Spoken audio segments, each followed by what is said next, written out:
സദാശിവസമാരംഭാം ശങ്കരാചാര്യമധ്യമാം അസ്മദാചാര്യപര്യന്താം വന്ദേ ഗുരുപരമ്പരാം. പ്രിയ കുടുംബാംഗങ്ങളെ, ഒരാളുടെ ചോദ്യമാണ് നമ്മുടെ ഈ യൂട്യൂബ് ചാനലിൽ സ്ഥിരമായിട്ട് പ്രോഗ്രാം കാണുന്ന ഒരാൾ ചോദിച്ച ചോദ്യം, ഈ വിധവകളുണ്ടല്ലോ, എന്ന് വെച്ചാൽ ഭർത്താവ് മരിച്ചു പോയ സ്ത്രീകൾ അശുഭമാണോ എന്നുള്ളതാണ് അവർ ചോദിച്ചത്. അവരെ കാണുന്നത്, അവരെ ഏതെങ്കിലും ഒരു ഫംഗ്ഷനിൽ പങ്കെടുപ്പിക്കുന്നത്, നല്ല നല്ല ചടങ്ങുകളിലേക്ക് കൊണ്ടുപോകുന്നത്, ഇതൊക്കെ അശുഭകരമാണോ എന്നാണ് ചോദിച്ചിരിക്കുന്നത്. അപ്പോൾ എനിക്ക് ആദ്യം വന്നൊരു സംശയം അറിയാം. ഭർത്താവ് മരിച്ച ഭാര്യയെ വിധവയായിട്ട് കാണുന്ന ആൾക്കാർ, അവരെ അശുഭകരമായി ചിന്തിക്കുന്ന ആൾക്കാർ എന്തുകൊണ്ട് ഭാര്യ മരിച്ച ഭർത്താവിനെ ഇത്തരത്തിൽ കാണുന്നില്ല? ഭാര്യ മരിച്ച ഭർത്താവ് അശുഭമാണോ, അശുഭകരമാണോ, അവരെ ഒന്നിനും പങ്കെടുപ്പിക്കാൻ പറ്റില്ല എന്ന് പറയുന്നില്ല. കാരണം എന്താ? അവരുടെ ലക്ഷ്മിയാണ് അവരുടെ ഭാര്യ, കാരണം അവരുടെ ശക്തിയാണ് അവരുടെ ഭാര്യ, അവരുടെ ജീവിതത്തിൽ എല്ലാത്തിനും കരുത്തേകുന്നതാണ് അവരുടെ ഭാര്യ. ആ ഭാര്യ മരിച്ചു പോയ ആ പുരുഷനെ എന്തുകൊണ്ട് അശുഭമായി കാണുന്നില്ല? നമ്മൾ ചിന്തിക്കണ്ടേ? അയാൾ, ഈ സ്ത്രീ വിധവയാണെങ്കിൽ ഇദ്ദേഹം വിധവനാണല്ലോ. അപ്പോൾ സ്വാഭാവികമായിട്ട് എന്ത് വേണം? ഇദ്ദേഹത്തിന് അങ്ങനെ കാണണ്ടേ? നമ്മൾ മനസ്സിലാക്കേണ്ടത്, വിധവയാകുന്നത് ആ സ്ത്രീയുടെ കുറ്റമല്ല. ആ കാരണത്താൽ തന്നെ അതിനെ നമ്മൾ ഒരിക്കലും ഭ്രഷ്ട് കൽപ്പിക്കേണ്ടതുമില്ല. അങ്ങനെ വിധവയാകുന്നത് കുറ്റമാണ്, അത് വളരെ ദോഷമാണ്, അവരെ ഭ്രഷ്ട് കൽപ്പിക്കേണ്ടതാണെങ്കിൽ രാമായണത്തിൽ സുഗ്രീവന്റെ ജ്യേഷ്ഠനായ ഭാര്യ കൊല്ലപ്പെട്ടപ്പോൾ താരയെ വിധവ എന്ന രീതിയിൽ മാറ്റി നിർത്തേണ്ടതാണ്. ഒരു കാര്യത്തിൽ, മംഗളകരമായ കാര്യത്തിൽ പങ്കെടുപ്പിക്കാൻ പാടില്ലാത്തതാണ്. എന്നാൽ ആ താരയെ ശ്രീരാമൻ അയോധ്യയിലേക്ക് കൊണ്ടുവന്നിട്ടുണ്ടായിരുന്നു. പട്ടാഭിഷേകം എന്ന് പറയുന്ന ഏറ്റവും പുണ്യമായ ചടങ്ങിൽ, ശ്രേഷ്ഠമായ ചടങ്ങിൽ സാക്ഷ്യം വഹിച്ചിട്ടുണ്ട് താര. ആ താരയും സീതയും ഒന്നിച്ച് പല സ്ഥലങ്ങളിലായിട്ട് പോകുന്നതും പറയുന്നുണ്ട് രാമായണത്തിൽ. അതേ അവസരത്തിൽ തന്നെ മണ്ഡോദരി എന്ന് പറയുന്ന ആ വിധവയെ ഇതേപോലെ പല മംഗളകർമ്മങ്ങളിൽ പങ്കെടുത്തതായിട്ട് ഉത്തരരാമായണത്തിൽ പറയുന്നുണ്ട്. അങ്ങനെ നോക്കിക്കഴിഞ്ഞാൽ മഹാഭാരതത്തിലും രാമായണത്തിലുമുള്ളത് നിരവധി വിധവകളുണ്ടാവും.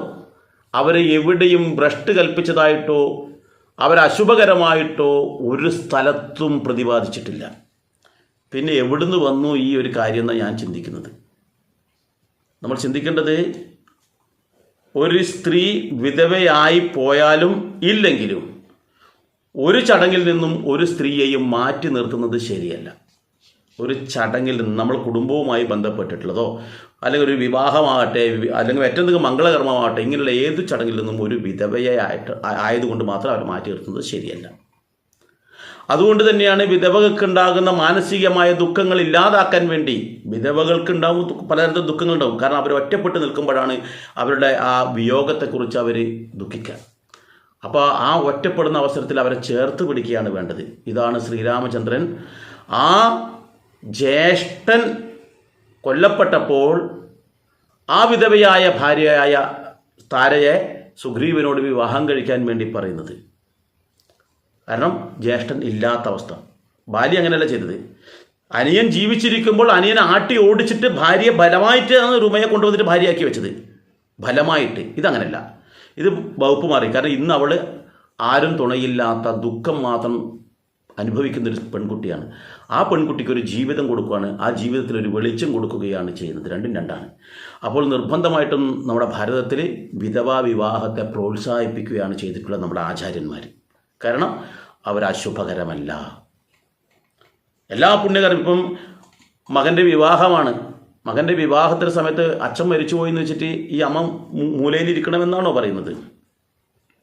അതുപോലെ തന്നെ ഈ അമ്മയുടെ പെൻഷൻ പൈസയിൽ കൊണ്ടായിരിക്കും ചിലപ്പോൾ ഒരു വീട് വെച്ചിട്ടുണ്ടാവുക. അച്ഛൻ മരിച്ചു പോയതിനു ശേഷം പിന്നെ അവിടുന്ന് കിട്ടിയ പൈസയും അതുപോലെ അമ്മയുടെയൊക്കെ പൈസ, അല്ല അമ്മയുടെ അധ്വാനത്തിൻ്റെ പൈസയിൽ കൂടെ ഒരു വീട് വെച്ചു. ആ ചടങ്ങിൽ നിന്ന് അമ്മയെ മാറ്റി നിർത്താൻ പറ്റുക? വീട്ടിലൊരു കുട്ടിയുടെ പിറന്നാൾ ആഘോഷിക്കുന്നു, ആ ചടങ്ങിൽ നിന്നും അമ്മയെ മാറ്റി നിർത്താൻ പറ്റുക?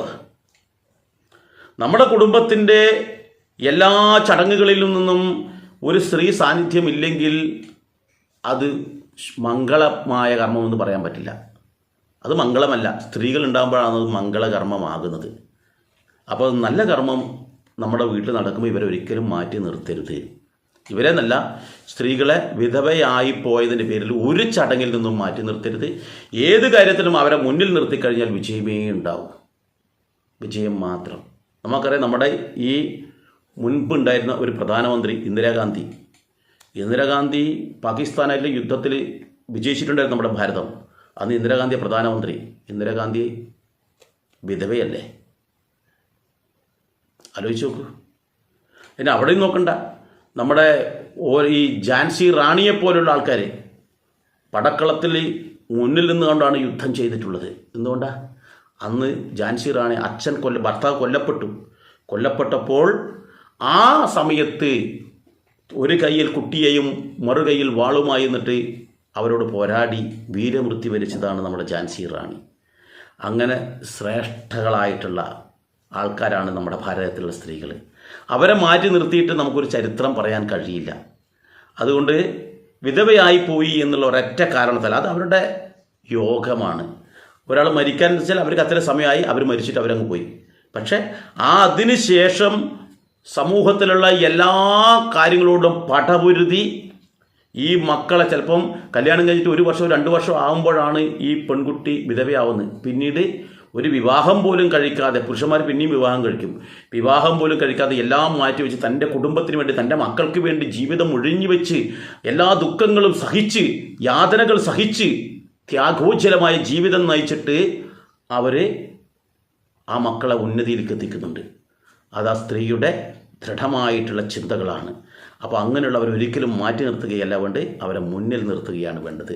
ഇത് ഞാൻ പറയാൻ കാരണം, ഇതെന്നോടൊരു സഹോദരി ചോദിച്ചതാണ്. സഹോദരി കൃത്യമായി മനസ്സിലാക്കുക. ഒരു കാരണവശാലും സ്ത്രീകളെ മാറ്റി നിർത്തിയിട്ടുള്ള ഒരു ചടങ്ങും നല്ലതല്ല. അത് പ്രത്യേകിച്ച് പറയാം, വിധവകളെ മാറ്റി നിർത്തിക്കഴിഞ്ഞാൽ അവരുടെ ഒരു കണ്ണീര് ഇവിടെ വീണ് കഴിഞ്ഞാൽ ആ കർമ്മം മംഗളമാകുന്നതിന് പകരം അമംഗളമാകും. അതുകൊണ്ട് സ്ത്രീകളെ നമ്മൾ ചേർത്ത് പിടിക്കണം. അവരാണ് നമ്മുടെ ശക്തി, നമ്മുടെ കുടുംബത്തിൻ്റെ ശക്തി എന്ന് പറയുന്നതാണ്. അത് അമ്മയാവട്ടെ, സഹോദരിയാവട്ടെ, ഭാര്യയാവട്ടെ. ഏതായാലും ഈ വിഷയത്തെക്കുറിച്ചുള്ള നിങ്ങളുടെ വിലയേറിയ അഭിപ്രായങ്ങൾ താഴെ കമൻറ്റ് ബോക്സിൽ രേഖപ്പെടുത്താം. ഈ വീഡിയോ ഇഷ്ടപ്പെട്ടെങ്കിൽ നിങ്ങൾ മറ്റുള്ളവർക്ക് അയച്ചു കൊടുക്കുക. ഏതായാലും മറ്റൊരു വീഡിയോയുമായി മറ്റൊരു അവസരത്തിൽ വരാം. എല്ലാവർക്കും നന്ദി, നമസ്കാരം.